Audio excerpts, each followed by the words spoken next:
الله وبركاته. الحمد لله والصلاة والسلام على أشرف الأنبياء والمرسلين نبينا محمد وعلى آله وصحبه أجمعين. أما بعد, ndugu zangu katika imani, napenda kuchukua fursa hii kwa niaba ya uongozi wa taasisi ya vijana wa Ansar kuwapeni salamu za pongezi kwa wana taasisi na Waislamu wote kwa ujumla, na nasema takabbalallahu minna wa minkum. Ndugu zangu katika imani, Allah amejalia kwamba mwaka huu ni katika miaka michache ambayo hii sikukuu ya Idi huwa imejumuisha walimwengu wote kwa ujumla, isipokuwa baadhi ya nchi chache kabisa ndizo ambazo tuambiwa kwamba Idi yao itakuwa ni kesho. Lakini alhamdulillahi thumma alhamdulillah, yale ambayo tulikuwa tukaambiwa na watu wapinzani wanaopinga huu mwezi wa kimataifa, walikuwa wakitangaza kwamba mwezi wa kimataifa haupo, hautekelezeki, wala hauwezi kuwepo kabisa, yani katika maisha yetu ya kila siku.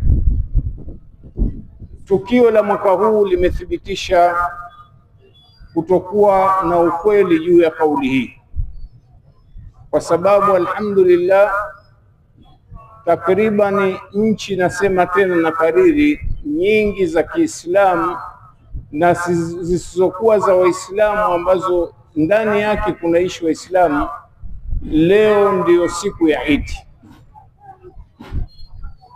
Na nasema alhamdulillah kwa sababu Idi ya safari hii ya tarehe hii ya leo tarehe 27 inatokana na muandamo wa mwezi, ambapo dunia nzima iliuona mwezi tarehe 29 ya Dhulqaada,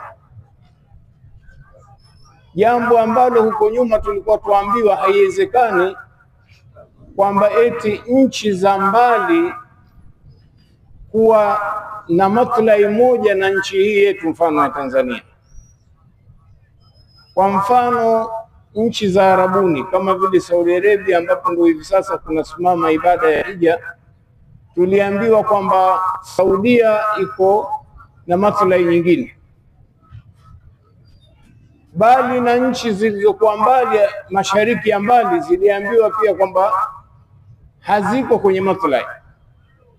Kwa maana wanadai haiwezekani kwamba eti Tanzania tuone na 29 sawa sawa na Malaysia au Indonesia au Uingereza au Marekani, lakini mwaka huu limethibiti imewezekana. Na hii yote ni Mwenyezi Mungu Subhanahu wa Ta'ala kutaka kutupa uzinduzi wa Uislamu kwamba moja ya sababu ya umoja wa Uislamu ni hii swala ya Eid. Kwa nini? Na ndio maana Mtume sallallahu alaihi wasallam ameijalia kwa maagizo yake Allah Subhanahu wa Ta'ala hii swala ya Eid kuswaliwa viwanjani. Kwa nini isiswaliwe misikitini? Kwa sababu misikiti inahudumia watu wa mtaa, watu wa eneo fulani, lakini kiwanja kinakusanya watu wengi wa mji, wanajikusanya pamoja. Hii peke yake inaingiza hisia za umoja ndani ya nyoyo za Waislamu, na hili limethibiti hivi sasa. Halafu pia yale madai ya kwamba eti sisi hatuwezi kwenda na teknolojia. Wakati wa Mtume watu walipata habari za mwezi, hakuwahi kuwatuma watu wende wakatoe habari za mwezi sehemu za mbali. Sasa sisi tutawezaje kusikiliza habari za mbali za mwezi. Mwezi ni wa hapa hapa, lakini cha ajabu mwaka huu kilichotokea, huu mwezi wa Tanzania uliotangazwa kuonekana kwa maana ya Idi ni leo, umetangazwa na mufti wa BAKWATA akiwa yuko kwenye ibada ya hija Maka.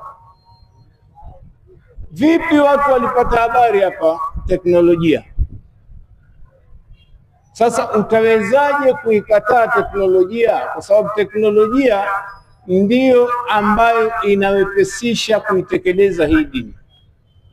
Mara nyingi natoa mfano, nasema sehemu kubwa ya mahujaji ulimwenguni hivi sasa wanatumia kipando cha ndege ili kufika Maka kufanya ibada ya hija, jambo ambalo zamani halikuwepo, bali ndani ya Qur'ani wametajwa watembea kwa miguu. Kwa kiasi kikubwa zamani ilikuwa watu wanakwenda kwa miguu na wengine wakipanda wanyama. Angalia Nabii Ibrahimu alivyoambiwa alayhi salamu, alivyoambiwa na Mola wake atangaze hija, akaambiwa waadhin fi nnasi bilhajj ya'tuka rijalan wa ala kulli dhamirin yatina min kulli fajjin amik.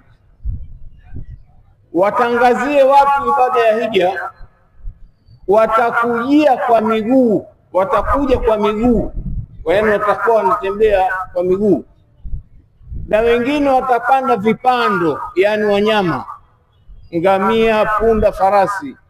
Unaona, hakukutajwa gari wala ndege, kuonyesha kwamba Uislamu unakwenda kwa mujibu wa wakati. Wakati umetulazimisha hivi sasa kwenda ibada za hija kwa kutumia vipando vya ndege. Sote tunakwenda na ndege au wengi. Hivyo hivyo habari za mwezi. Zamani Mtume sallallahu alaihi wasallam, kutokana na hali ya teknolojia iliyokuwepo zama zake, alikuwa hana uwezo wa kupasha habari watu wa mbali. Kwa hiyo alitosheka watu kufunga na kufungua pamoja watu wa eneo lake. Wakati yuko Madina, ilikuwa habari ni pale pale Madina na sehemu za jirani kidogo. Lakini hatuwezi kukataa maendeleo haya, kwa sababu hawa wanaopinga hiyo teknolojia, mwezi ukitoka Dar es Salaam au Tanga, habari zinawafikiaje watu wa Mwanza? Kwa njia ya simu. Teknolojia hiyo utaikataa vipi? Kwa hiyo tukae tukijua kwamba tufanye juhudi ya kuwaunganisha Waislamu. Kuna watu wanapinga, wanasema Waislamu bwana hawezi kuunganishwa na swala za Eid. Itakuwa sasa mnamkosoa Allah na mtume wake, kwa sababu hizi ibada zimeambiwa zifanywe katika viwanja vya wazi, kwa maana vikusanye Waislamu wengi wa mji. Yani ilipaswa sasa, kama sisi tunaenda sambamba na maagizo ya Mtume sallallahu alaihi wasallam, huu uwanja pia ungekuwa hutoshi.